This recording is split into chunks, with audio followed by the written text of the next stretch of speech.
ada beberapa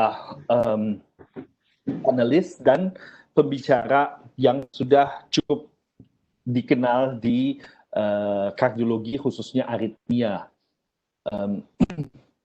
Panelis di sini ada Dr. Erika, nanti saya perkenalkan satu persatu saat kita mulai diskusi nanti. Dr. Giki, Dr. Pipin, dan sebagai case presentan di sini ada Dr. Ardian. Ya. Kemudian untuk presentasi hari ini ada Dr. Adantoro Rahadian. Ya, saya bacakan sedikit CV-nya. Beliau adalah lulusan doktor umum di melanjutkan spesialisasi jantung di FKUI, di Departemen Kardiologi dan Kedokteran Vaskuler FKUI. Kemudian melanjutkan fellowship fisiologi di Rumah Sakit Jantung Harapan Kita. Saat ini beliau praktek di Rumah Sakit Angkatan Udara Esnawan. Jadi memang Dr. Adantoro Hadian ini adalah seorang TNI ya yang sudah bergabung cukup lama di TNI Angkatan Udara dan kembali lagi ke Rumah Sakit Angkatan Udara Esnawan setelah menempuh pendidikan spesialis jantung maupun setelah menempuh fellowship EP di Rumah Sakit Jantung Harapan Kita. Selain di Rumah Sakit Angkatan Udara Esnawan, beliau juga di Rumah Sakit Abdi Waluyo dan elektrofisiologis di Rumah Sakit Jantung Diagram. Dr. Rahadian, apakah sudah siap dengan slide-nya? Sudah siap, Dok. Ya, silakan di-share. Dan mungkin saya mau tekankan di sini bahwa setelah presentasi Dr. Rahadian, bagi peserta yang mungkin ada pertanyaan di akhir, ya, karena memang kita nggak bisa langsung komunikasi karena ini sifatnya webinar, silahkan bertanya di Q&A. Ada pilihan Q&A di bawah, ya. Silahkan tulis pertanyaan di Q&A. Nanti di akhir setelah semuanya selesai, Dr. Rahadian akan dengan senang hati akan menjawab semua pertanyaan dari para peserta. Baik, Dr. Rahadian, kalau sudah siap, saya persilahkan waktu dan tempat untuk Anda. Terima kasih, Dr. Diki. Selamat malam, Assalamualaikum warahmatullahi wabarakatuh. Prof. Yoga, para senior dan teman sejawat lainnya. Ini belum bisa nganu ya, untuk slide-nya? Sudah bisa di-share, Dok. Hah? Ini? Sudah bisa? Udah. Udah bisa lihat? Udah. Belum, Dok. Hah? Udah? Belum. Nah ya makanya. Di-share konten lagi, Dok. Share. Ini. Oh iya ini di sini nih. Oke. Ya.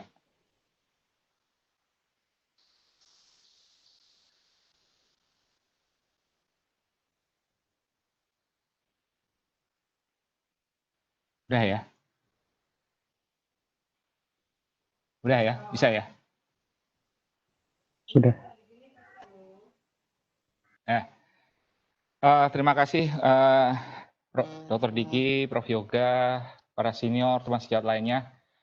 Pada kesempatan malam ini saya akan membawakan bahasan tentang tata laksana pasien AF, di mana sebelumnya telah dilakukan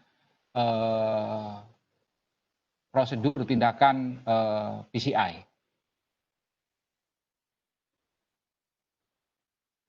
Ya, jadi yang ingin kami bahas di sini adalah sebetulnya bahwa pada satu waktu ada pasien AF dan pasien pasca PCI. Jadi lebih sederhana lagi adalah sebetulnya pasien AF dengan menggunakan antikoagulan, kemudian pasca PCI yang masih menggunakan dual antiplatelet. Jadi problemnya ada di situ yang ingin kami sampaikan di sini. Yang satu pihak dari antikoagulan itu untuk menurunkan risiko terjadinya tromboemboli stroke ya. Yang satunya lagi dual antiplatelet untuk mengurangi risiko terjadinya cardiac ischemic, cardiac event. Apakah apakah itu reinfark, apakah itu stent trombosis dan lain sebagainya. Tetapi menjadi persoalan adalah penggabungan tadi, kombinasi tadi, menjadikan suatu risiko baru, yaitu meningkatkan risiko terjadinya perdarahan pada komplikasinya. Di mana ketika kita kemudian ingin menurunkan risiko perdarahan, di satu pihak punya potensi menjadi risiko terjadinya peningkatan iskemik di salah satu pihak. Ya, seperti kita ketahui AF seperti yang saya ada di slide ini ya, meningkat pada kejadian myocardial infarction ya, seiring dengan usia dan severitas dari infarktus sendiri. Ini mungkin teman-teman sudah pada tahu, tapi materi pada malam ini, bahasan malam ini yang penting ingin kami sampaikan tadi itu. Nah, inilah kami maknai balancing and safety ini adalah 3 lingkaran itu, yaitu bagaimana mengoptimalkan, ya, jadi optimalisasi pada mengurangi resiko atau pencegahan resiko tromboemboli stroke, kemudian optimalisasi untuk mencegah terjadinya kardiovaskular event, stent trombosis, iskemik, reinfark dan lain sebagainya, dan mensupresi, memperkecil, meminimalkan resiko perdarahan. Jadi itu saya maknai diri balancing and safety itu adalah di situ. Berikutnya ini adalah ilustrasi case pasien kasus, yaitu usia 83 laki-laki dengan AF permanen. Kemudian dia selama ini mengonsumsi NOAC, new oral antikoagulan.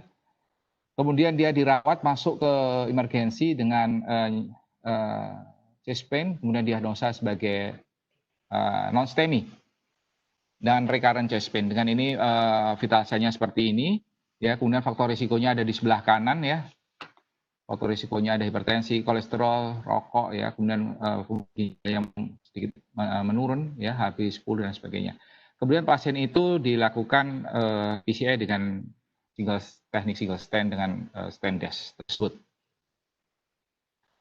Pertanyaannya adalah profil pasien ini apa ini? Apakah dia risiko tinggi untuk stroke, risiko rendah untuk perdarahan, yang B, kemudian risiko tinggi untuk iskemik, risiko rendah untuk perdarahan, C, risiko tinggi untuk stroke, iskemik maupun perdarahan, atau D yang risikonya stroke rendah, kemudian perdarahan dan iskemiknya tinggi. Ya, silakan di pollingnya teman sejawat sekalian.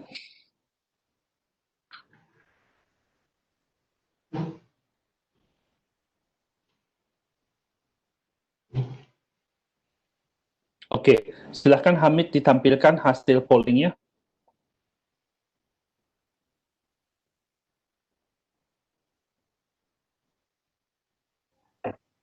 Ya.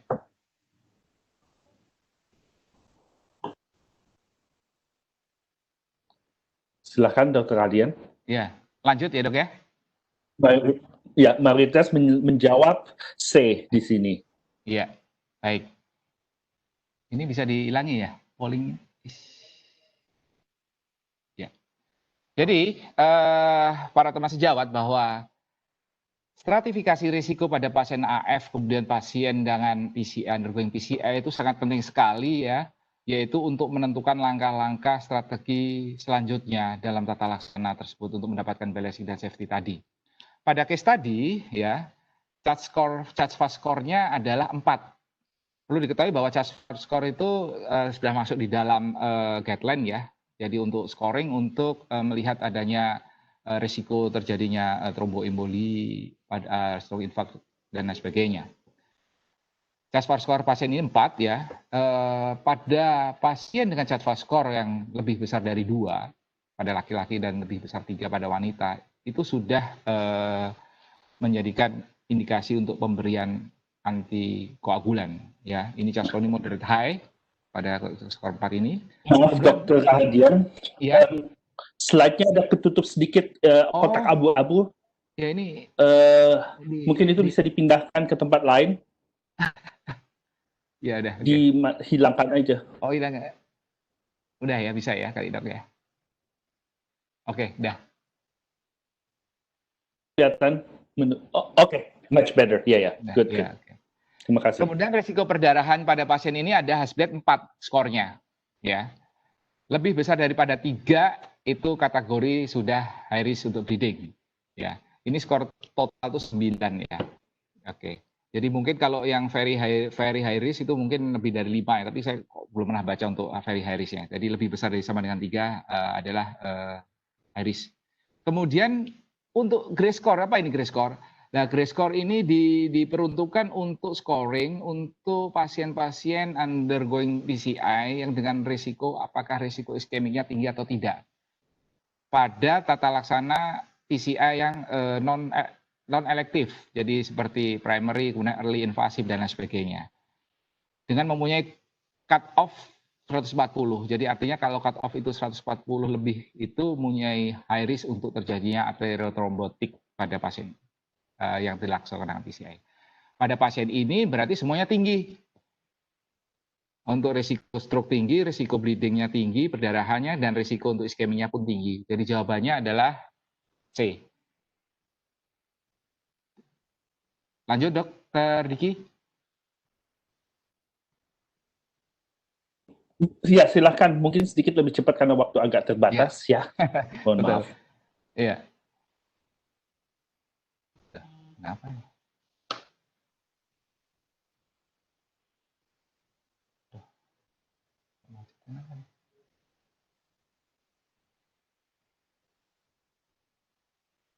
Oke.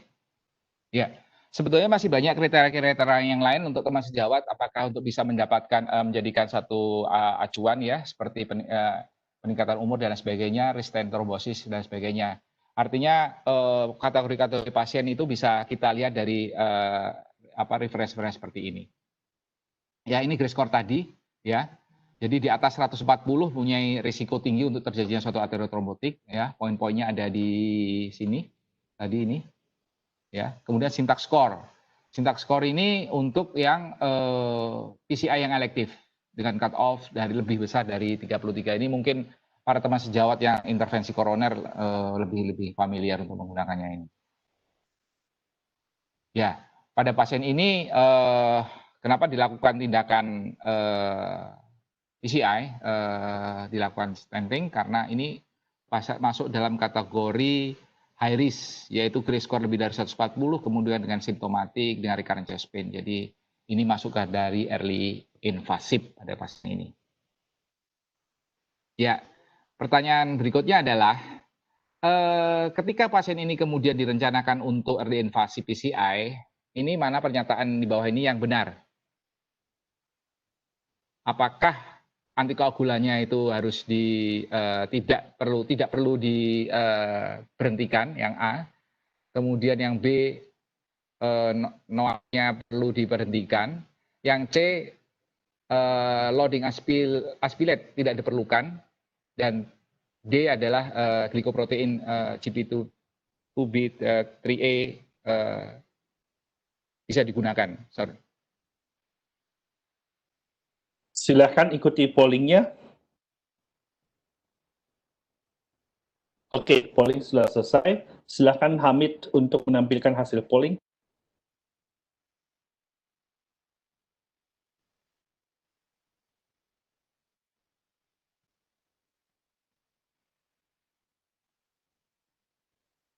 Silakan dilanjut, Dr. Hadian. Waktu tinggal 5 menit lagi.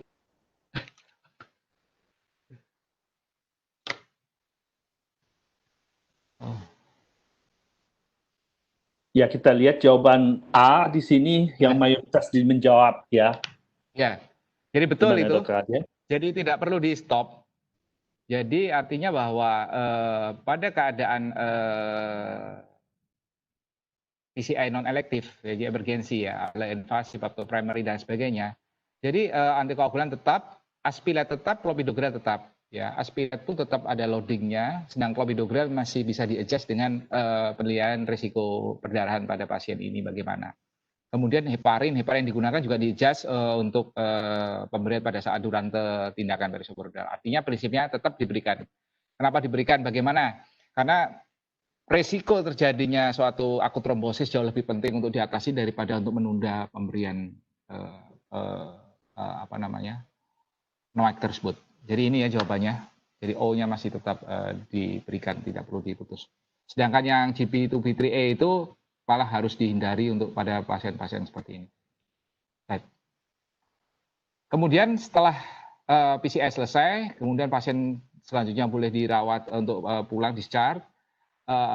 Terus diberikan pengobatan apa ini? Apakah hanya obat dual antiplatelet seperti biasanya, aspirat, clopidogrel? Apakah hanya antikoagulan saja?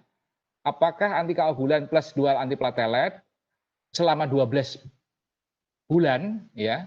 Ataukah antikoagulan dengan dual antiplatelet hanya 1 bulan, kemudian diikuti dual antitrombotik koagulan dan clopidogrel sampai 12 bulan? Oke, silakan dijawab kembali teman-teman sejawat yang hadir. Waktu tinggal sedikit dan sudah berakhir. Silakan ditampilkan Hamid, Pak Hamid, hasil pollnya.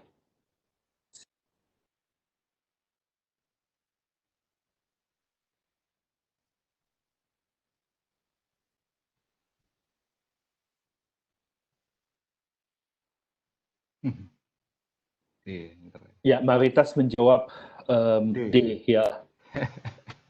Baik, oke. Lanjut, nanti saya lanjutkan ini. Setelah 12 bulan selesai, 12 bulan, kemudian mana ini yang harus diberikan? Tetap masih melanjutkan dual antiplatelet atau single antikoagulan atau antikoagulan dengan dual antiplatelet atau single antiplatelet?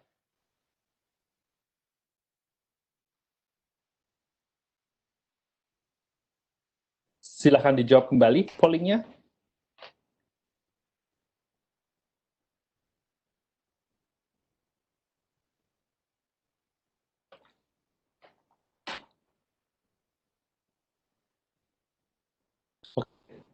Hamid, tolong ditampilkan hasil pollingnya.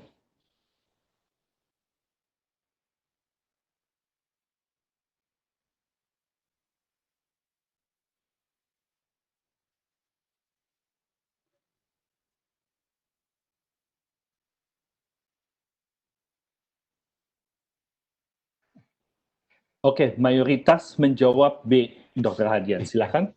Ya, baik. Orangnya udah pada pintar semua itu.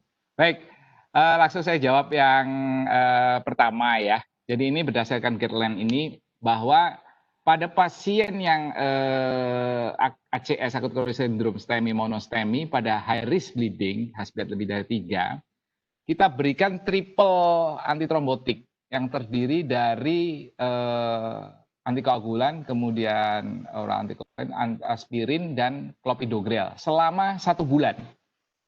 Selama 1 bulan. Berikutnya dari 1 bulan itu sampai 12 bulan hanya diberikan dual, yaitu oral antikoagulan dan clopidogrel. Ya, selanjutnya menjawab yang pertanyaan berikutnya tadi itu, setelah 12 bulan itu adalah hanya single pada antikoagulan. Nah, ini sekalian saya akan menjelaskan yang lain sekalian ini. Berikutnya adalah pada yang low risk bleeding pada ACS itu triple-nya bisa sampai 6 bulan. Jadi ini untuk memudahkan aja sih. Triple-nya bisa sampai 6 bulan. Kemudian yang stable CAD atau pada PCI yang elektif, yang risiko rendah, itu dikatakan minimum 4 minggu. Dan bisa diberikan sampai tidak boleh lebih dari 6 bulan. Jadi karena ini bukan ACS ya, jadi artinya risiko untuk terjadi trombosis dan sebagainya iskemik lebih kecil. Jadi dia bisa pakai 4 minggu. Berikutnya adalah pada yang elektif, yang stabil CAD dengan high risk. Nah, kata kunci high risk adalah 1 bulan. Jadi apapun yang namanya high risk bleeding, itu pemberian triple itu adalah 1 bulan. Kemudian dilanjutkan dari 1 bulan menuju ke 6 bulan dengan dual oral antikoagulan dan clopidogrel, dari 6 bulan sampai 12 bulan, dan berikutnya di atas 12 single dengan single oral antikoagulan. Nah, pada pasien yang very high bleeding risk, dan ini very bleeding risk itu di catatan itu bahwa kalau ini suatu ancaman high risk, kalau ini sudah ada event perdarahan, kita langsung berikan oral antikoagulan dan clopidogrel sejak awal sampai 12 bulan.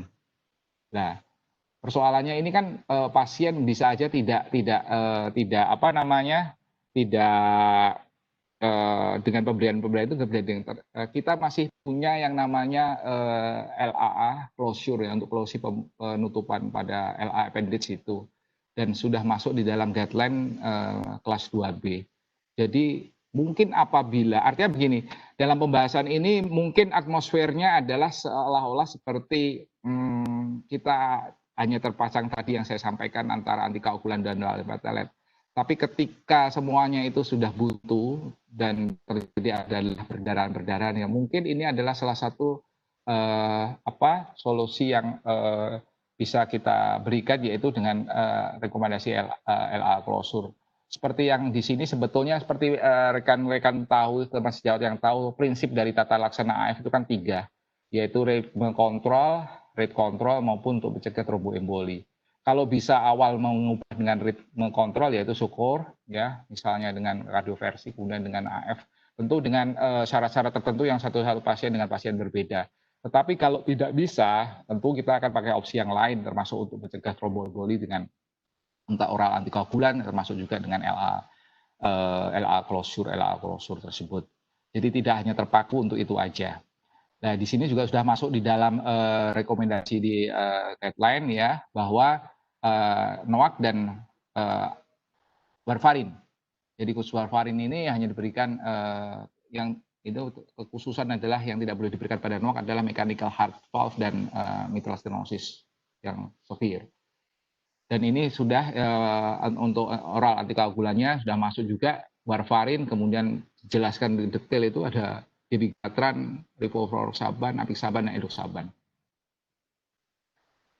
Ya, ini tambahan sebetulnya pada pasien ini sebetulnya apakah sebetulnya perlu sih pada precise depth score ini, apakah setelah 12 bulan ini kita bisa memakai ini untuk kalau pada pasien-pasien yang mungkin dengan PCI biasa itu apakah perlu pasti diperlukan dual antiplatelet. Ini sebagai reference juga bahwa ketika pasien-pasien itu di angka lebih dari 25 ya, angkanya lebih dari 25 poinnya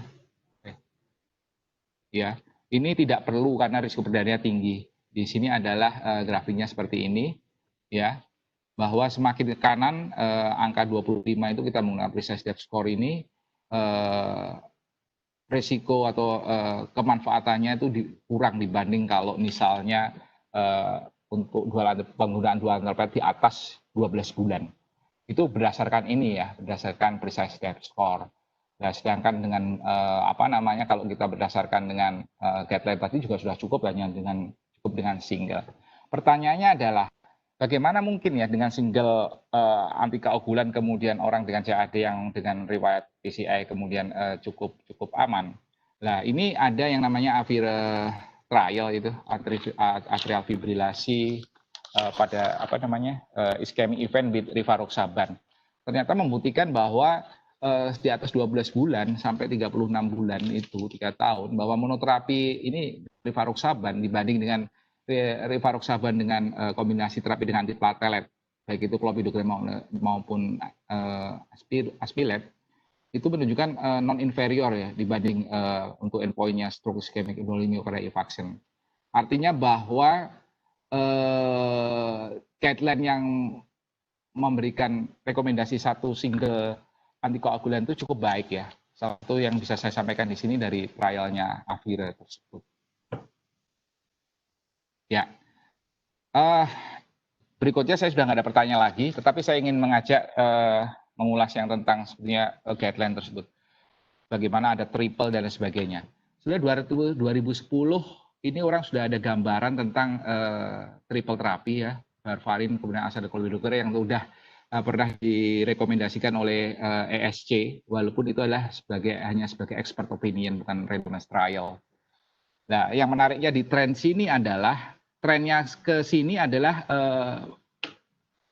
mulai menyempit ini, jadi triple terapinya ini. Nah, memang kejadian dengan di sini 2014 ya, 2014 sudah ada voice trial ya, kemudian 2016 ini seperti yang dibawa David Monique. Redual, kemudian Augustus, Intras, dan lain sebagainya yang membahas masalah AF dengan PCI tersebut. Artinya dengan triple terapi ini resiko berdarah itu besar. Nah, orang bagaimana agar perdarahan itu bisa diminimalkan dan lain sebagainya. Ini trennya akan ke sana. Di sini bukan mungkin hanya memperbaiki kualitas antiplatelet kali nanti ke depan, tetapi juga mungkin kualitas stent. Jadi kualitas stent yang bagaimana stent itu bisa hanya membutuhkan durasi waktu dual antiplatelet yang lebih singkat. Yang sementara ini kan adalah seperti ini ya. Nah, seperti ini. Ya. Bisa aja sampai 12 bulan dan sebagainya, ya. Kita ada yang sampai ini cuma BMS 1 bulan. Jadi untuk sementara yang direkomendasi pada penanganan pasien AF dengan PCI ini, pertama adalah DES yang new. Harapannya DES yang terbaru ya. DES terbaru yang diharapkan bisa lebih pendek, singkat. Kemudian BMS. Itu cuma termasuk dalam rekomendasi untuk penanganan pasien ini karena untuk menggunakan dual antiplatelet yang lebih pendek. Kemudian yang ini, Arsobel scaffold ini, itu justru harus dihindari karena lebih banyak terjadinya suatu antitrombosis pada pasien-pasien seperti ini. Jadi kembali ke tadi, ya ini. Jadi ke depan akan lebih lah. Ya, ini akan sedikit saya bahas mengenai trial 4 tadi yang juga sudah disebutkan di dalam guideline tadi ya, rivaroxaban, dibegatran, apisaban, dan edoxaban. Ini mulai yang dari 2016 sampai yang ini Intras 2019 sudah selesai semuanya. Ini waktunya adalah 12 bulan, 6 bulan, 6 bulan, 12 bulan. Semua kontrolnya adalah triple, yaitu warfarin antiplatelet, ya, dual antiplatelet, clopidogrel, aspirin, dan mungkin ada sisipan-sisipan yang lain. Sedangkan yang ini adalah obatnya itu sendiri, rivaroxaban 15 mili, ya. Kemudian primary endpoint-nya adalah bleeding, jadi perdarahan. Jadi tiga lingkaran tadi yang menjadi endpoint-nya ya memang itu adalah bagaimana obat itu untuk risiko perdarahan seperti apa. Ya, ini saya hanya selintas saja, tidak detail masalah statistiknya, tapi hanya selintas trial Pioneer ini. Dia menggunakan 3 ya, rivaroxaban 15, kemudian dengan clopidogrel, antiplatelet ya. Kemudian yang kedua rivaroxaban 2,5 dengan dual aspirin dan clopidogrel. Kemudian yang ketiga kontrolnya adalah dengan warfarin dengan antiplatelet, dual antiplatelet. Di sini saya kasih garis merah ini mereka dimasukkan ini nih, prasugrel ini. Ya, ini saya mau sampel aja bahwa dengan masuknya prasugrel dimasukkan sebagai salah satu pada trial ini mereka menunjukkan hasilnya bahwa perdarahan pada kombinasi dengan prasugrel lebih tinggi daripada dengan clopidogrel. Sehingga pada guideline itu menyatakan bahwa lebih prefer untuk menggunakan kombinasi dengan clopidogrel dibanding obat-obat ini. Redual dengan dabigatran 150 dan 110, kemudian dengan warfarin sama ya sebagai kontrolnya. Dia hanya 6 bulan saja, ya, baik menggunakan BMS maupun DES. Kemudian pada Agustus kita menggunakan apisaban 5 dan 2,5. Ya. Dia juga menggunakan aspilet untuk sebagai pembandingnya. Kemudian Intras yang terakhir ini, yaitu edoxaban 60 dan 30 seperti ini. Dia juga menggunakan dengan prasugrel. Sama hasilnya dengan penggunaan prasugrel ini perdarahan lebih tinggi. Nah, yang saya sampaikan adalah pada meta-analisa yang ini buat kita, ini saya kasih merah ini. Ya. Primary endpoint yang dicapai oleh 4 itu memang tercapai, yaitu untuk masalah perdarahan lebih baik daripada kontrol, yaitu warfarin dengan dual antiplatelet, jadi triple. Ya. Tetapi yang cukup menjadi pertanyaan besar adalah kaitannya dengan cardiovascular event, baik myocardial infarction maupun stent thrombosis. Jadi ini meningkat dibandingkan dengan kontrolnya tersebut. Ini risk ratio-nya sekitar 1,51, ini 1,18 kalau salah. Jadi artinya ini suatu pertanyaan ini. Jadi perdarahannya memang lebih baik, tapi efek dari pasca stenting itu yang menjadikan ini yang agak menjadi sebuah pertanyaan. Dan untuk stroke itu hanya angka yang cukup menonjol adalah yang punya apiksaban di Agustus. Ya. Nah, di sini ini yang stent trombosis. Ini ada di sini terlihat ya. Sebetulnya yang cukup menarik itu adalah angka 30 hari ini. 30 hari ini dikontrol dengan yang ini ya obatnya itu yang diteliti ini. Setelah 30 hari itu sudah misah ini. Artinya memang lebih baik yang NOAC dibanding yang dual ya, dual antitrombotik dibanding yang triple. Nah, tapi angka inilah ini. Jadi angka-angka yang di sini ini kebanyakan ini angka di sini terjadi pada awal di 30 hari pertama. Demikian juga di sini yang Pak navigator saya tampilkan. Mohon maaf, waktunya sebenarnya sudah habis. Iya. Inilah yang saya bertanyaan ini. Jadi, apakah ini yang dimaksud mekanisme vaskuler respon pada stenting terhadap platelet ini? Memang kita ketahui bahwa stent ini akan menginjus adesi platelet dan trombus formasi ya. Nah, pada trial itu kan ketika platelet dibandingkan dengan triple itu aspirin memang tidak disertakan. Jadi hanya antikoagulan dengan clopidogrel. Sehingga muncul ini bahwa perlu new strategis untuk tetap menjaga aspirin sebelum ditransisikan ke DAT. Nah, ini jadi kejadian standar early ya di awal hari. Memang ini proses yang sangat penting di awal itu. Jadi kemudian guideline itulah yang mungkin ya kemudian pelaksanaan pada 1 bulan pertama itu tuh apalagi untuk yang high risk itu diberikan triple antara antikoagulan terus dual antiplatelet. Salah satunya ini yang mendasari yang ingin saya sampaikan, mungkin ada pembahasan nanti dari dokter atau yang lain ya. Jadi tetap menjaga dual antiplatelet itu di awal pemberian setelah pasca PCI. Kesimpulannya adalah bahwa stratifikasi risiko pada pasien AFib dengan undergoing itu penting ya. Karena untuk tata laksana kita untuk mengoptimalisasikan mengurangi bleeding dan lain sebagainya, guideline juga bisa kita gunakan. Tadi guideline itu banyak sekali, tetapi dinamika di lapangan tentu sangat berbeda-beda satu pasien lain. Jadi pemahaman kita terhadap pasien yang cukup pendalam itulah lebih penting daripada kita hanya sekedar melihat guideline. Demikian, terima kasih Dr. Diki dan teman sejawat lainnya. Selamat malam. Assalamualaikum warahmatullahi wabarakatuh. Waalaikumsalam Dr. Rahadian. Pembahasan yang sangat menarik dan cukup komprehensif. Jadi kita menjadi lebih paham bagaimana mungkin mengatur antiplatelet kombinasi dengan antikoagulan pada pasien fibrilasi atrium yang menjalani PCI atau pemasangan stent. Ya, karena keterbatasan waktu, kita langsung ke case discussion ya, interesting EGM. Bagi para hadirin yang ingin bertanya, silahkan bertanya silahkan buka Q&A ya yang ada di bawah dan silahkan ketik pertanyaannya di Q&A. Nanti secara terpisah Dr. Rahadian akan dengan senang hati menjawab pertanyaan dari para hadirin sekalian. Kita lanjut ke case di mana sekarang case-nya ada panelis. Tolong panelisnya, CV dari panelis ditampilkan. Kita ada beberapa panelis yang, kita mulai dengan yang paling muda dulu, yaitu Dr. Giki.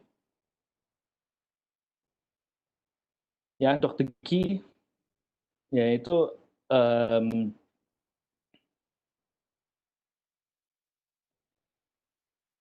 ada dokter elektrofisiologi di Unpad Hasan Sadikin, ya, menjalani pendidikan di Universitas Brawijaya, Fakultas Kedokteran, kemudian mengambil kardiologi di Departemen Kardiologi dan Vaskular di Unpad, melanjutkan fellowship elektrofisiologi di Institut Jantung Negara di Malaysia, di Kuala Lumpur, ya, dan sudah certified sebagai device specialist dengan sertifikat dari IBHRE. Ya. Kemudian panelis berikutnya Dr. Pipin Ardianto ya bertugas sebagai elektrofisiologis di Semarang, yaitu di Rumah Sakit Karyadi dan di Rumah Sakit Sultan Agung Islamic Hospital.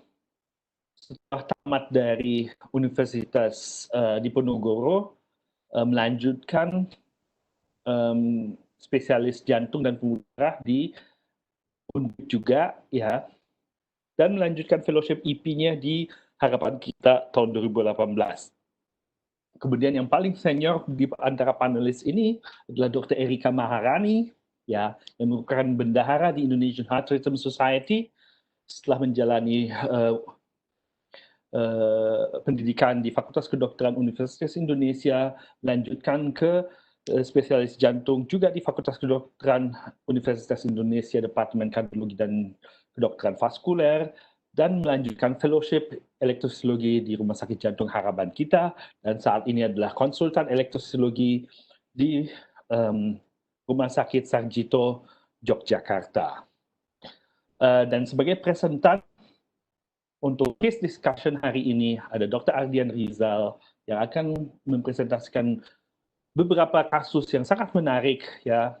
Beliau adalah konsultan elektrofisiologi di Rumah Sakit Saiful Anwar di Malang dan adalah kepala kardiologi dan vascular medicine residency program di Universitas Brawijaya, lulus di Fakultas Kedokteran Universitas Brawijaya, melanjutkan spesialis jantungnya di Universitas Erlangga Surabaya, dan melanjutkan EP Fellowship di Rumah Sakit Jantung Harapan Kita. Ya, oke. Kalau Dr. Ardian sudah siap, kita sangat antusias untuk melihat kasus apa yang akan ditampilkan oleh Dr. Ardian. Silakan Dr. Ardian. Baik, terima kasih dok.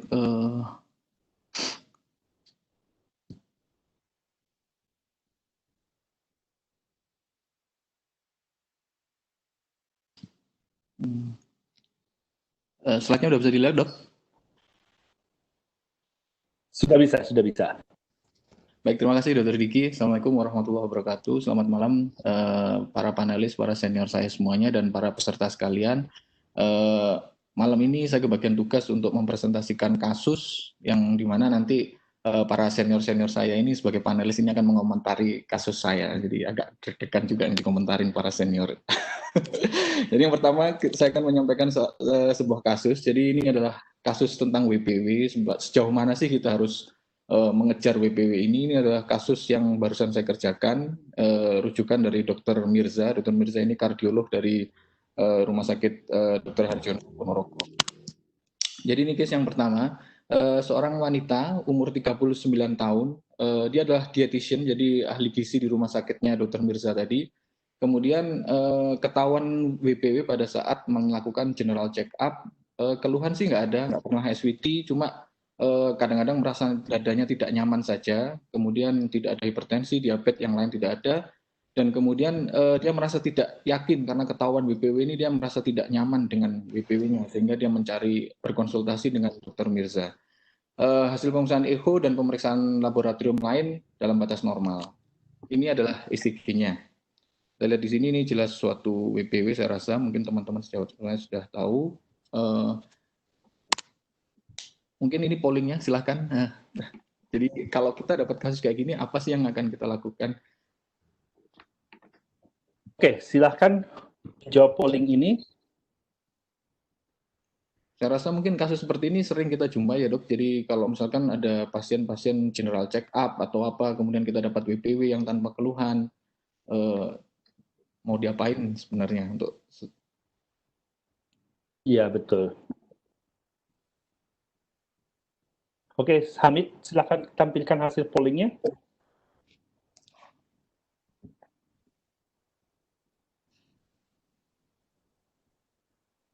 Mungkin sebagai pertama saya ingin minta komentarnya Dr. Pipin ya terhadap ini. Kalau Dr. Pipin gimana? Ya, terima kasih atas kesempatannya. Assalamualaikum warahmatullahi wabarakatuh. Waalaikumsalam. Ya, tadi dijelaskan oleh Dr. Ardian bahwa ini kita sedang berhadapan dengan seorang wanita usia muda pertengahan dengan medical check up dikatakan WPW. Jadi karena di sini saya melihat ada sebagian besar dokter umum ya, GP ada spesialis ya. Saya rasa pertama kita mengomentari mengenai EKG dulu. Saya mengenai EKG. Dari EKG kita bisa melihat ada beberapa karakteristik dari sebuah diagnosis WPW. Jadi WPW itu adalah antegrade kondaksi dari accessories pathway yang menghubungkan antar atrium dan ventricle.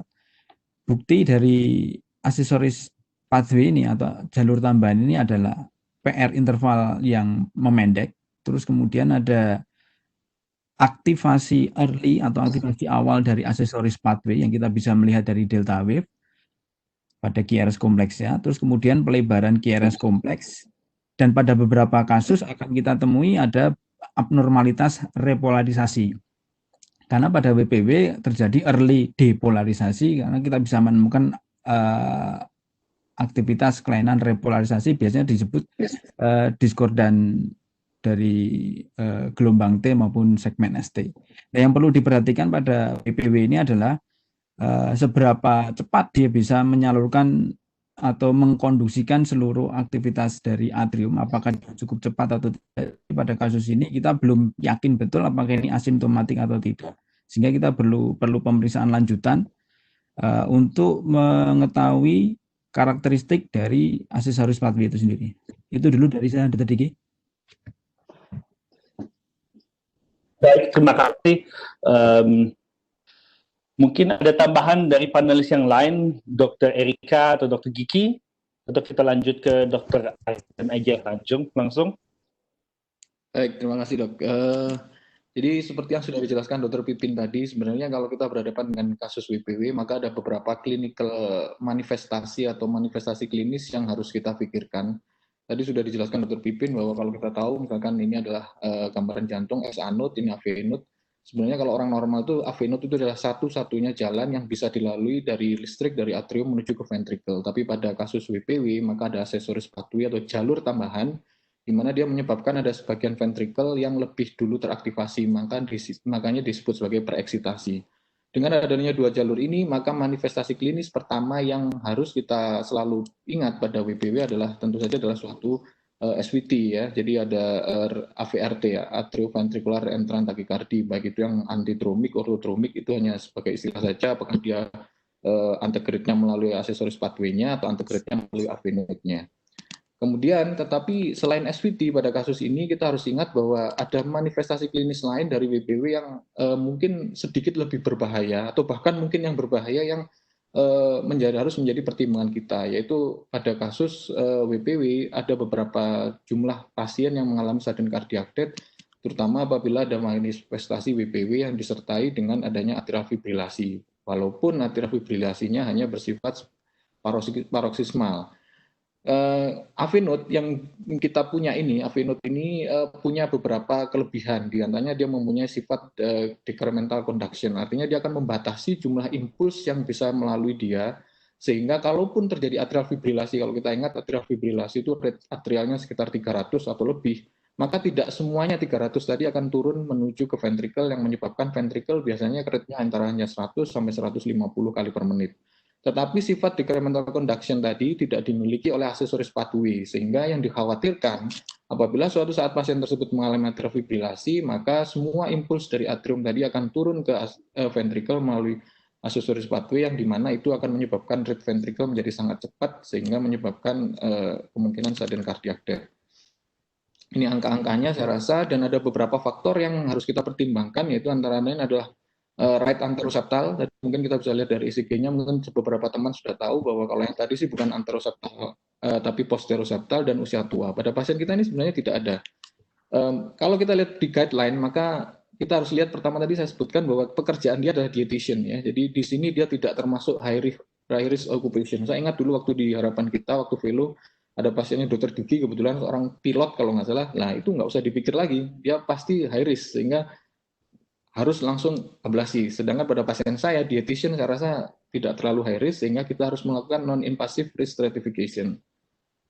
Dr. Mirza sebagai kardiolog di Ponorogo sudah melakukan non-invasive ini, dan beliau melakukan treadmill pada pasien ini, dan ini adalah hasilnya.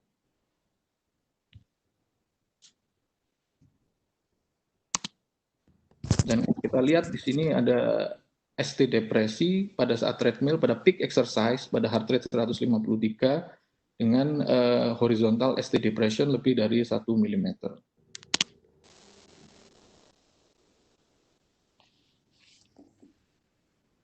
Oke, kita mulai dengan polling lagi. Mungkin para hadirin bisa memilih polling.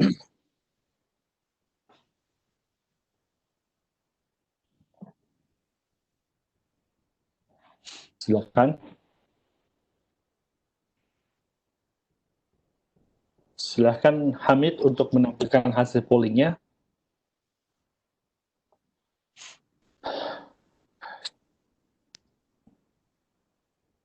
Dan untuk hal ini saya minta Dr. Erika untuk bisa memberikan komentar. Kalau sudah terlihat hasil pollingnya. Kalau menurut Dr. Erika bagaimana? Apa yang dijawab Dr. Erika?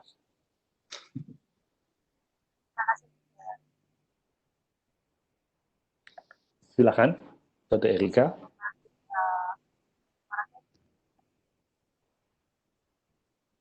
Maaf, suaranya kurang jelas.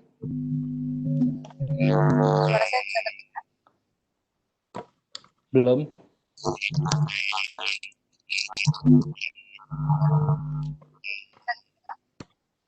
Maaf, Dr. Erika tidak terdengar.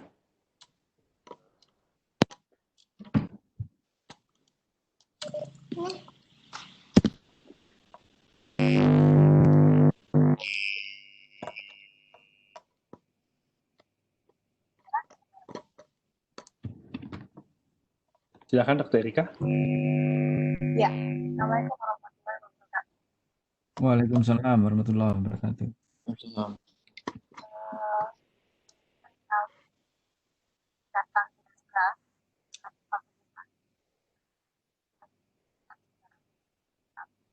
Maaf, Dr. Erika, suaranya nggak jelas.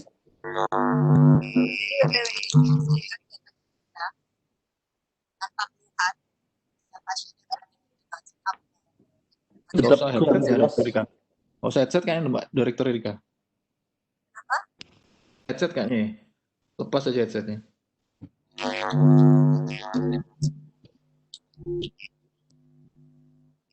Coba tanpa headset, Dr. Erika.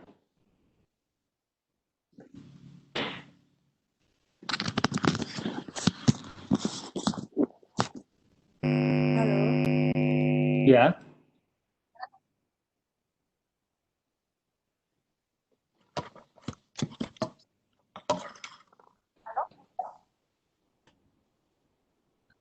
Halo.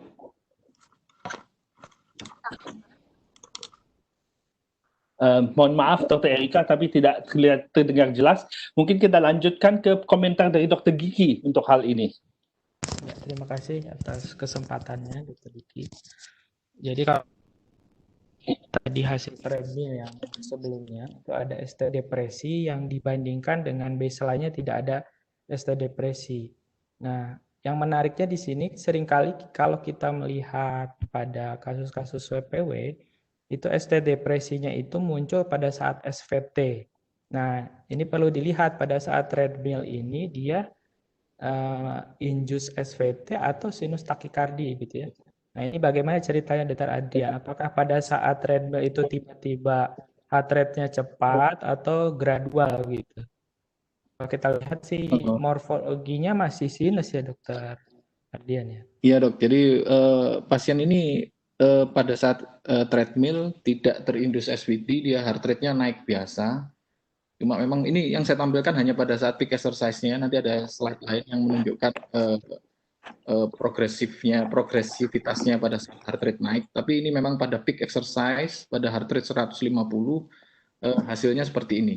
Jadi memang kita lihat memang, tapi masih sinus saya rasa, saya setuju dok. Ya, jadi kalau mungkin karena gradual jadi masih sinus. Justru kalau kita lihat ST depresi itu pada saat induced SVT gitu. Beberapa studi mengatakan bahwasanya kalau ST depresinya lebih dari 2 mm itu lebih ke arah AVRT, sedangkan kalau depresinya kurang dari 2 mm lebih ke arah AVNRT. Nah, ini karena dibandingkan dengan baseline-nya tidak ada ST depresi, kemudian pada saat maksimal exercise ada ST depresi, saya kira untuk CAD masih bisa belum disingkirkan. Saya kira CAD masih belum bisa disingkirkan. Dan sebenarnya pada kasus SVT sendiri, misalkan ada ST depresi, itu adalah prognostik yang kurang baik untuk mendiagnosa adanya CAD. Jadi kita misalkan pasien usia masih muda, masih 25 tahun, kemudian pada saat SVT ada ST depresi, begitu. Nah, itu adalah prognostik yang kurang baik untuk mendiagnosa adanya CAD. Jadi belum tentu ada CAD pada kasus-kasus itu. Tapi kalau kasus ini menariknya, dia bukan pada saat SVT, tapi pada saat sinus takikardi yang berubah, ST depresinya dari baseline, kemudian menjadi menjadi ST depresi pada saat maksimal heart rate. Dan CAD menurut saya pada kasus ini masih belum bisa disingkirkan. Terima kasih. Ya, memang pada pasien dengan WPW muda ini, treadmill bukan untuk menyingkirkan CAD, tetapi apa gunanya sebenarnya treadmill pada pasien dengan WPW? Mungkin ada dari panelis bisa kasih komentar. Maaf dokter, saya tambahkan. Jadi selain pada ST depresi juga kita lihat apakah ada hilangnya dari delta wave untuk sebagai stratifikasi resiko untuk pada pasien-pasien dengan WPW. Kalau kita lihat di sini pada lead 2, kemudian lead 3, kemudian AVF itu masih ada delta wave pada maksimal heart rate. Jadi aksesori pathway-nya tidak hilang pada saat maksimal heart rate. Jadi ini kalau misalkan dimasukkan berarti pasiennya bukan low risk untuk jadi bukan intermittent preeksitasi. Jadi pasiennya belum bisa dikategorikan low risk. Terima kasih dok. Baik, terima kasih Dr. Giki. Mungkin Dr. Erika, apakah sudah bisa kasih komentar? Coba lagi. Sudah bisa didengar, Dr. Diki? Wah, sudah lebih baik. Silakan Dr. Erika. Baru headset saya soalnya. Terima kasih. Jadi memang untuk WPO ini salah satu non-invasif stratifikasi yang kita bisa lakukan adalah melakukan treadmill test yang dikerjakan oleh Dr. Ardian dan timnya. Kemudian juga kita bisa melakukan hold.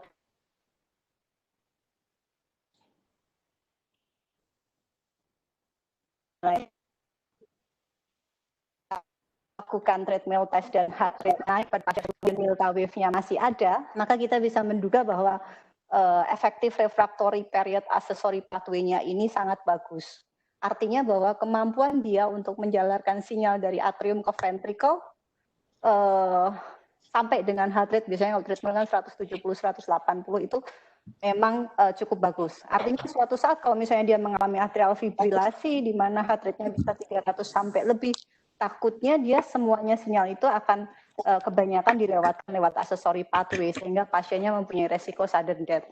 Tapi di sisi lain ketika kita melakukan treadmill ataupun Holter monitoring dan kita melihat intermittent preeksitasi, artinya kadang-kadang delta wave-nya muncul, kadang-kadang tidak. Kemungkinan besar kan memang itu suatu resiko rendah pasien tersebut untuk mengalami sudden death.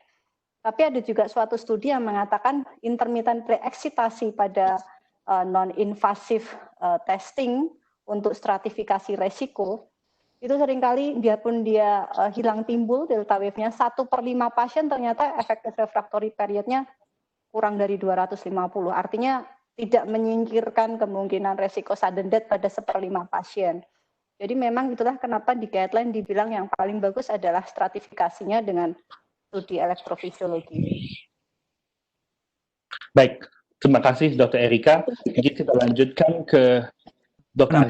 Diki. Oh iya, silakan Dr. Pipin. Ya, kita di ini ya, peak exercise treadmill-nya ya. Sepertinya ada perubahan aksis deh itu di 23 VF ya. Kalau saya lihat dibandingkan ECG pada saat yang pertama ya. Kalau nggak salah 23 VF-nya negatif. Ya, delta wave-nya agak hilang dikit kayaknya. AVF-nya tadi negatif jadi positif. Negatif, sekarang menjadi positif. Nah ini apakah mungkin berhubungan tadi statement terakhir dari Dr. Erika bahwa stratifikasi resiko pada pasien dengan WPW dengan menggunakan treadmill itu memang tidak, atau bahkan di guideline pun kan anjurannya 2B kalau nggak salah ya. Memang ada banyak kontroversi tetapi manfaatnya tentu itu kan ya, non-invasive risk stratifikasi kan 2B kan. Karena pada saat treadmill itu terjadi kompetitif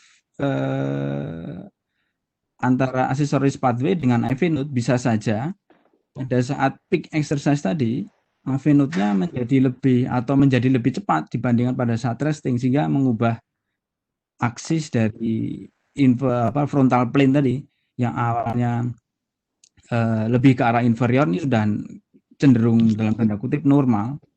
Kalau kita lihat itu delta wave-nya ada perubahan nggak, Dr. Ardian, pada saat itu di 23 VF? Kalau 23 VF-nya memang delta wave-nya berubah ya dok ya, tapi kalau lihat V5, V6 dan lead yang lain, delta wave-nya tetap ada. Mungkin salah satu yang harus dipertimbangkan adalah lokasi dari delta wave ya, dari aksesoris pathway ya, karena kalau aksesoris pathway-nya letaknya di septal itu mungkin yang dibilang Dr. Pipin kompetitif tadi lebih mudah ya. Beda kalau misalkan kok saya jadi yang komen ya, mestinya komen kan saya.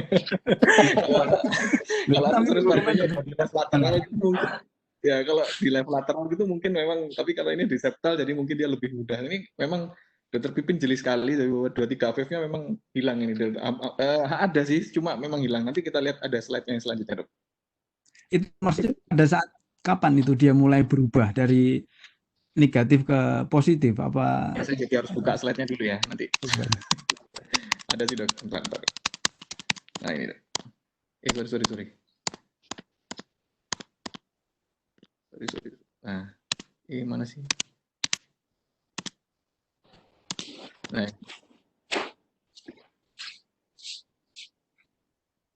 Itu positif terus ya? Oh, yang 3 itu ya, di lead 3 itu sudah mulai turun ya. Terdegree lah delta wave-nya, terutama di lead 3.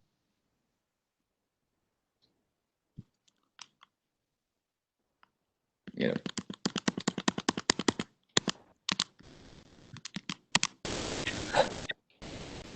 Ya itu dulu. Oke. Silakan Dr. Ardian dilanjutkan. Baik dok, terima kasih. Jadi memang pada kasus ini tujuan Dr. Mirza melakukan treadmill memang bukan untuk mengevaluasi koroner, karena satu kalau kita lihat pasien ini low probability of CAD, dan kalau low PTP itu kan memang sebaiknya kita tidak pakai treadmill karena nanti kita malah akan bingung.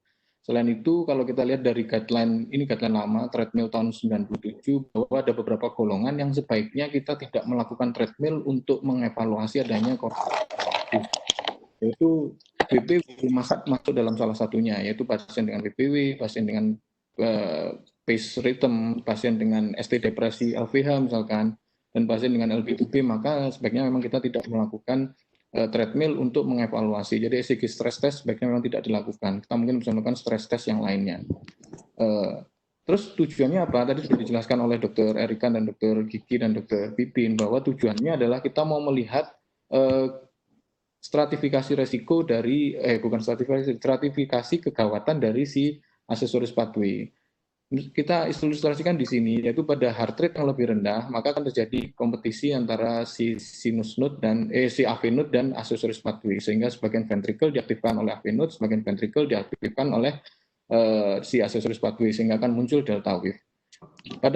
Pada low risk features, jadi pada low risk features si aksesoris pathway ini gampang mengalami ERP. Mungkin kalau teman-teman ingat, ERP ini adalah effective refractory period. Kalau dulu kita baca buku Guyton itu di mana pada saat kita mau ngokang tembak itu, walaupun pada saat dikokang kita mau memencet pelatuknya itu nggak akan bisa, itu adalah ERP. Jadi kalau ada impuls yang masuk pada saat itu tidak akan bisa diteruskan. Pada pasien dengan low risk features di mana ERP dari aksesoris pathway ini sangat rendah, maka pada saat heart rate naik yang kita harapkan adalah impuls dari atrium tidak lagi melalui si aksesoris pathway, sehingga akan terjadi abrupt loss dari delta wave. Kenapa delta wave-nya hilang? Karena semua impuls dari atrium akan masuk ke ventricle melalui si AV node.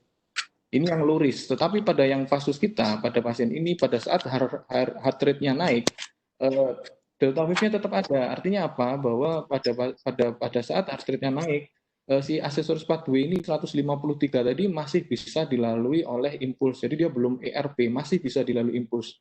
Terus berapa puncaknya kita nggak tahu.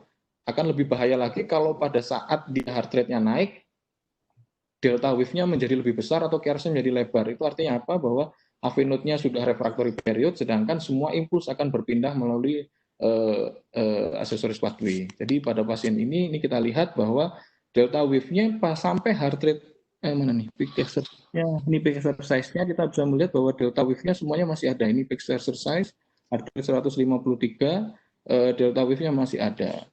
Ini mungkin saya ambil contoh dari jurnal bahwa ini yang mungkin disebut sebagai low risk features ya. Jadi pada saat heart rate naik 151, delta wave dari pasien ini hilang.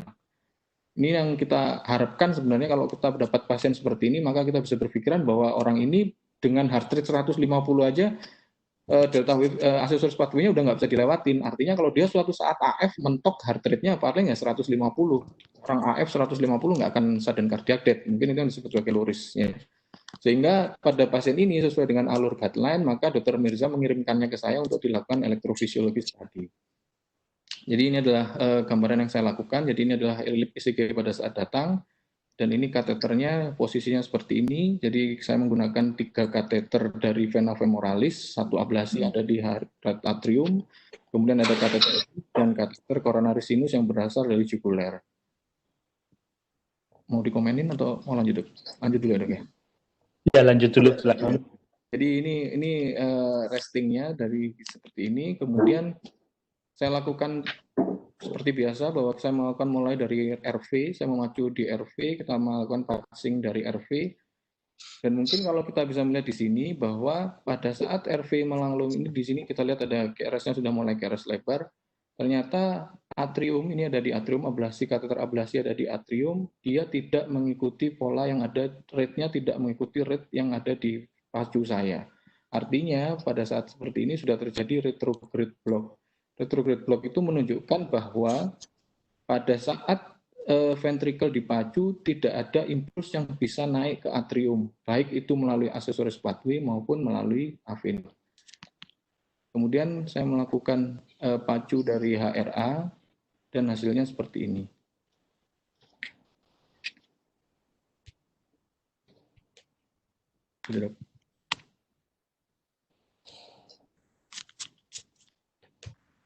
Oke, silakan polling lagi. Sorry.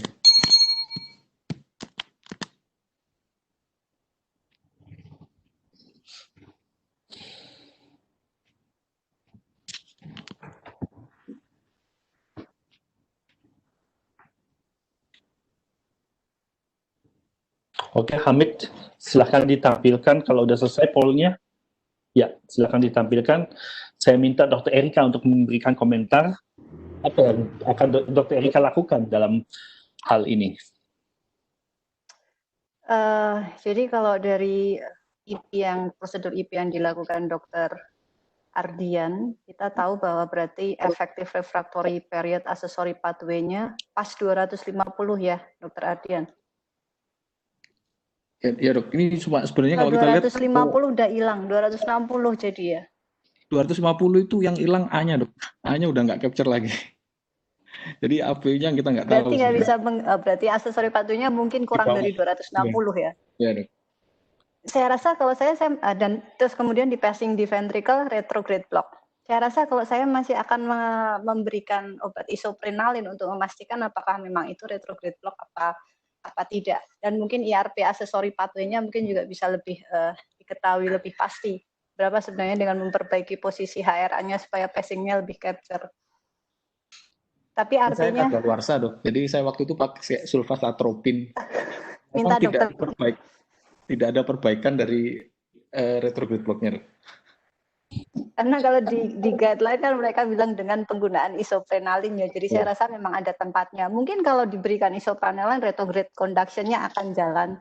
Karena salah satu kapan kita harus lakukan ablasi accessory pathway pada IPIS tadi yang seperti ini adalah kalau misalnya IRP-nya kurang dari 250 ya ini batas lah dengan penggunaan isoprenalin atau multiple accessory pathway atau pasiennya punya takikardia yang dimediasi oleh accessory pathway. Jadi mungkin kalau kita bisa berikan induksi yang lebih optimal atau mungkin pakai atropin ya tadi ya.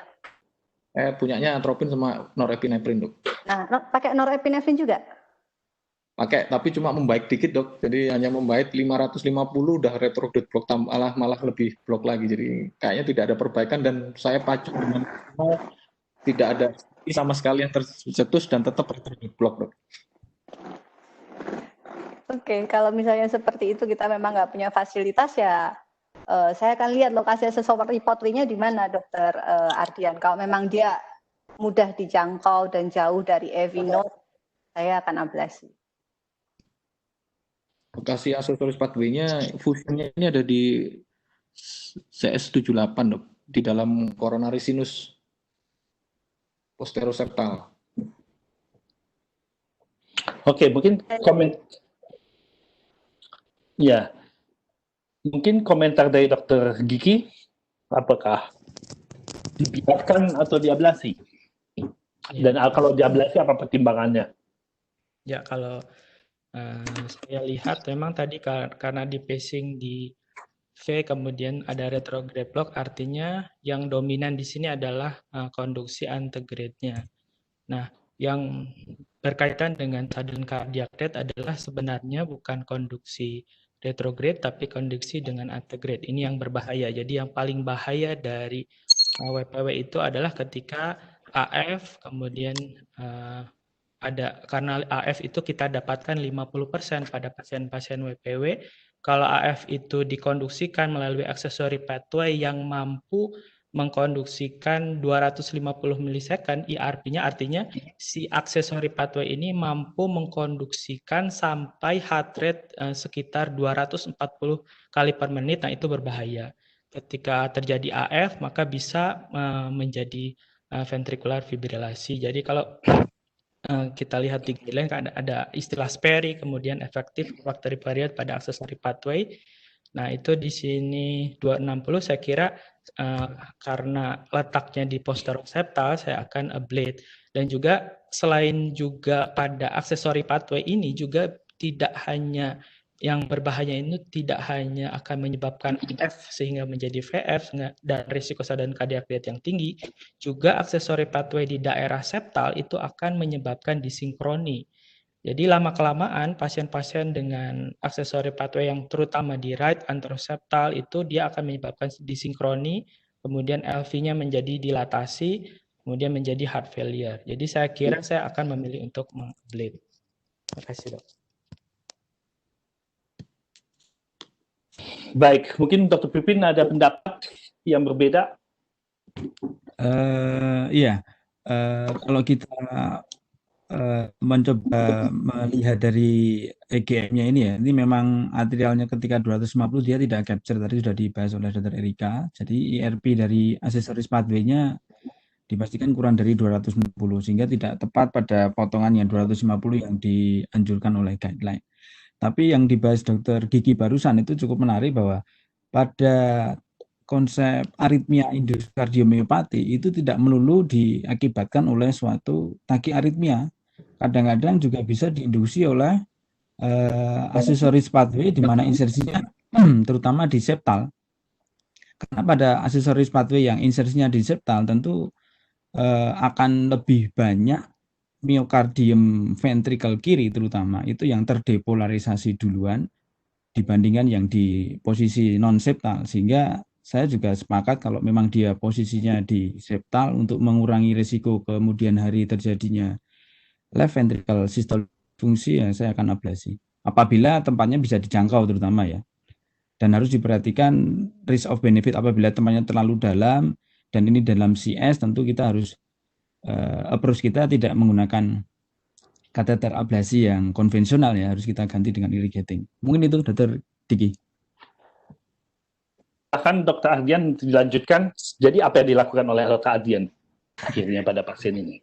Jadi Ya, karena pasien, saya berpikirnya pada saat itu, karena memang pada pasien ini memang tidak ada documented SVT sama sekali, sehingga saya yakin dengan retrograde block yang saya dapatkan, sehingga setelah saya memasukkan sulfasatropin dan tidak ada perbaikan dari konduksi retrograde, saya yakin bahwa memang pada pasien ini memang tidak ada SVT, sehingga concern kita seperti yang Dr. Gigi sampaikan tadi, bahwa pada pasien ini lebih ke arah mencegah terjadinya sudden cardiac death. Dimana kalau dari guideline kita baca bahwa memang salah satu high risk feature pada ini adalah kurang dari sama dengan 250, dok. Jadi ini memang dokter Erika tadi ini pas ini pada orang ini pas 250.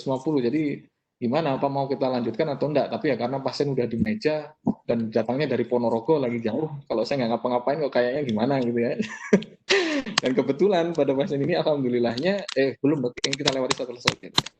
Dan kebetulan pada pasien ini alhamdulillahnya first attempt-nya langsung sukses dok. Jadi saya masukkan kateternya ini ada di CS, memang agak dalam dikit di CS 78. Kebetulan ini CS 910 saya agak ketarik keluar dikit, sehingga yang di 7856, sehingga kemudian kita lihat di sini saya dapatkan gambaran fusion. Saya injak sebentar dengan saya terus terang saya tidak pakai irrigating kateter karena saya nggak punya di Malang irrigating kateter. Jadi saya pakai kateter biasa dengan suhu 30, 50 kalau nggak salah waktu itu, dan sekali injak dan kita lihat memang hasilnya delta wave-nya langsung hilang dan terjadi disosiasi dari AV fusion-nya. Dan ini bertahan sampai pasien pulang, besoknya ECG-nya masih sinus dok, jadi sudah nggak ada WPW lagi. Jadi kalau kita lihat dari sini memang ya salah satu high risk features adalah adanya antegrade, lebih komponen antegrade pada pasien ini karena retrograde-nya sama sekali memang. Mungkin untuk informasi bagi teman-teman yang lain bahwa biasanya endpoint kita pada saat ablasi WPW adalah terjadinya retrograde block. Jadi kalau sudah retrograde block selesai, sudah tinggal tutup. Tapi pada pasien ini belum diapa-apain udah retrograde block. Jadi kita memang concern-nya adalah kita mencari ERP atau effective refractory barrier dari associated pathway, di mana itu yang menjadi penting pada sudden cardiac death tadi. Kalau kita lihat di sini ada satu lagi mungkin yang disebutkan kalau di poin ini adalah adanya Sperry. Tadi sudah disebutkan oleh Dr. Titin kalau nggak salah tadi tentang Sperry. Kebetulan memang ini bukan kasus yang ini, tapi saya punya kasus lain. Jadi pasien ini datang, ini cuma satu slide aja dok, jadi bukan banyak slide. Ini dari Dr. Iska Tulungagung, ini ada supervisornya, dan ini ada PPDS waktu itu Dr. Disikru, sekarang sudah lulus. Ini pasiennya datang dengan usia 20 tahun, awalnya dengan ECG seperti ini. Kemudian karena ini kita lihat ada gabungan antara yang sempit dan lebar dan irregular, maka ini saya yakin semuanya setuju bahwa ini adalah suatu AF dengan WPW. Dan kalau kita lihat apa sih Sperry itu sebenarnya, Sperry itu adalah shortest pre-excited RR interval. Jadi jarak terpendek antara gelombang preeksitasi yang berdekatan. Artinya apa? Berdekatan yang paling pendek ini adalah ERP dari pasien itu, yang maksudnya dengan jarak sedekat itu masih bisa dihantarkan, dan pada pasien ini Sperry-nya adalah 200 milisecond, sehingga pada pasien ini pun kita yakin bahwa ini adalah suatu high risk feature dari WPW. Jadi kalau teman-teman misalkan tidak bisa melakukan IP study dan tapi namun mendapatkan pasien AF dengan WPW dengan kondisi gelombang delta yang paling berdekatan ini lebih kurang dari 250 milisecond, nah itu juga bisa disebutkan sebagai suatu high risk feature dari WPW. Mungkin seperti itu dok. Dan setelah dikardioversi jadinya memang ada delta wave-nya pada pasien ini dok. Ya. Baik, jadi saya setuju dengan Dr. Ardian bahwa memang ini mempunyai high risk feature pada pasien ini sehingga perlu betul sekali untuk diablasi, apalagi postural septal dan relatif mudah untuk dicapai untuk ablasinya dengan relatif minimal risk untuk ablasinya buat pasien. Jadi ya hasilnya sangat baik Dr. Ardian untuk ablasinya. Saya yakin pada para panelis juga cukup setuju ya. Atau ada pendapat lain mungkin dari panelis? Tidak. Kalau saya sih cukup pragmatis. Kalau memang mudah untuk diablasi dan ada sedikit aja high risk feature, ablasi aja ya, karena kateternya udah anyway udah masuk kan Dr. Ardian, betul. Jadi ya kenapa kita mesti tunda untuk ablasinya, karena pasien sudah dipungsi, sudah ada kateter di dalam accessory pathway-nya mudah untuk dicapai, ya kita coba hilangkan. Dan umumnya success rate pada pasien-pasien WPW itu cukup tinggi, di atas 55%, dan bisa hilangkan accessory pathway pada kebanyakan pasien dengan WPW. Oke, baik. Karena waktu sudah terbatas, mungkin Dr. Ardian bisa kasih learning points-nya pada pasien ini. Ya, Dok. Baik, jadi sebenarnya ini berangkat dari beberapa masalah yang sering dikonsulkan ke kita bahwa mau diapain sih BPW asimptomatik itu sebenarnya, dan sebenarnya guideline sudah menyebutkan bahwa pada kasus asimptomatik BPW diperlukan beberapa pertimbangan, diantaranya yang bisa dilakukan oleh teman sejawat kardiolog atau teman sejawat dokter umum yang bisa dilakukan di daerah adalah salah satunya adalah non-invasive assessment yang paling gampang dilakukan, dari dokter Erika bilang Holter atau dilakukan treadmill. Dan tapi memang yang sering didapatkan pada treadmill adalah memang menjadi false positif, dan itu memang sudah disebutkan di guideline, dan tadi alasannya sudah disebutkan oleh Dr. Gigi dan Dr. Pipin. Dan tujuan kita memang pada kasus WPW melakukan treadmill memang bukan untuk mengevaluasi positif ischemic response atau tidaknya. Dan kemudian pada kasus WPW yang memang memiliki high risk features, salah satu high risk features adalah pada saat heart rate naik lebih dari 150 atau berapapun pada peak exercise dia masih ada delta wave, maka ablasi merupakan salah satu modalitas terapi yang saya rasa sekarang mulai bisa dijangkau oleh masyarakat, dan saya rasa karena dokter fisiologinya kita udah mulai tambah banyak ya, Dok. Mungkin gitu aja yang bisa dipelajari, Dok. Baik, karena waktu terbatas sebenarnya Dr. Ardian masih ada satu case lagi, tapi karena waktu terbatas mungkin kita mesti akhiri di sini. Boleh tanya satu, Dr. Diki? Ya, silakan Dr. Erika. Nah, mungkin Dr. Ardian bisa memberikan saran beberapa pasien datang itu untuk meminta rekomendasi kerja pada asimptomatik WPW. Apakah kita akan menuliskan fit atau unfit, atau kita tetap akan meminta untuk IP study dulu sebelum kita memberikan rekomendasi pekerjaan? Baik, Dok, itu sebenarnya juga sering kita hadapi, Dok. Jadi makanya kalau paling gampang sih mungkin kita kembali ke guideline ini ya, Dok. Jadi mungkin kita melihatnya adalah pada jenis pekerjaan pasien tersebut. Ya, jadi pada poin pertama dari guideline tentang asymptomatic para-excitation ini adalah pasien ini punya high risk occupation atau enggak sih. Sebagai contoh tadi kalau pasien dokter Diki pekerjaannya pilot, ya mungkin pada pasien seperti itu ya mending kita lakukan intervensi terlebih dahulu. Tetapi kalau misalkan dia hanya sebagai pelajar lah, atau mungkin sebagai pegawai bank lah, yang dimana kalau dia suatu saat SPT atau AF pun tidak akan ada seseorang pun yang dibahayakan, saya rasa sih saya akan tetap menuliskan itu sebagai suatu fit. Itu mungkin kalau pendapat saya, mungkin dokter Diki punya pendapat lain. Ya, itu yang memang kadang-kadang jadi dilema ya, kita ingin memberikan fit for work, tapi ada kelainan EKG yang jelas di depan mata. Tapi ya betul, jadi kita juga mesti lihat pragmatis kerjaannya untuk apa. Kalau kerjaannya memang untuk yang low risk, ya jelas tetap bisa fit for work kalau memang dia mempunyai low risk feature untuk WPW tersebut.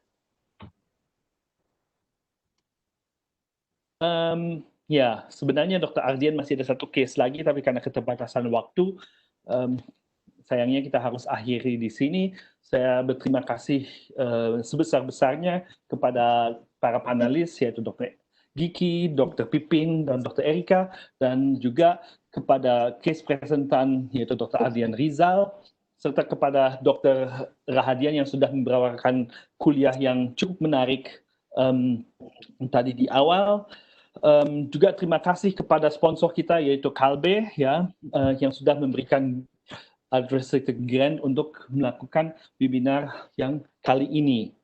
Juga tak terlupakan terima kasih kepada para peserta yang sudah aktif ikut dalam webinar ini, serta terakhir kepada Dr. Jansen sebagai ketua saintifik untuk webinar series ini, dan Dr. Agung sebagai ketua panitia untuk acara webinar ini. Mungkin untuk terakhir, saya berikan penutup kepada Dr. Agung sebagai ketua panitia untuk menutup acara webinar yang hari ini. Dari saya sekian, wassalamualaikum warahmatullahi wabarakatuh. Silakan Dr. Agung. Salam. Salam.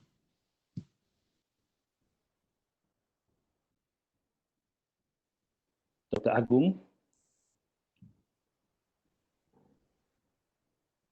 Selamat malam Dr. Diki, mungkin saya mewakili Dr. Agung yang masih di luar. Baik, silakan Dr. Hansen. Oke, sekali lagi terima kasih untuk para presentan, panelis, dan juga moderator pada malam hari ini. Untuk peserta sekalian, terima kasih untuk bisa join di webinar series kita. Kita akan tetap mengadakan webinar series setiap hari Jumat malam. Mohon masukannya pada setiap peserta dengan mengisi polling di akhir webinar kita supaya kita bisa ada perbaikan di seri-seri webinar selanjutnya. Nantikan webinar selanjutnya karena kita pasti akan masih banyak webinar dan case-case yang menarik untuk kita bahas selanjutnya. Terima kasih, saya rasa untuk malam hari ini saya kembalikan kepada Dr. Farah sebagai ini. Terima kasih saya ucapkan kepada Dr. Jansen sebagai Ketua Saintifik kita malam hari ini. Kemudian terima kasih saya ucapkan kepada moderator, Bapak Presiden Nina Haires, Dr. Diki Armin Hanafi, beserta para speaker dan panelis, Dr. Ardian Rizal, Dr. Alden Toro Rahardian, Dr. Erika, Dr. Pipin, Dr. Giki, atas ilmu dan waktunya malam hari ini. Selanjutnya kita akan membuka polling terkait webinar kita pada malam hari ini. Kepada para peserta, saya persilakan untuk mengisi form polling online yang telah kami sediakan.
Baik, terima kasih kepada para peserta yang sudah mengisi polling untuk malam hari ini. Untuk webinar selanjutnya tanggal 7 Agustus 2020. Untuk flyernya dapat dilihat on screen masing-masing peserta. Jangan lupa untuk selalu update sosmed kita, sosmed Indonesian Heart Rhythm Society, di Instagram maupun Facebook-nya. Baik, ini adalah webinar series kita untuk tanggal 7 Agustus 2020. Kepada para peserta webinar, kami ucapkan selamat weekend, selamat Hari Raya Idul Adha bagi yang merayakan.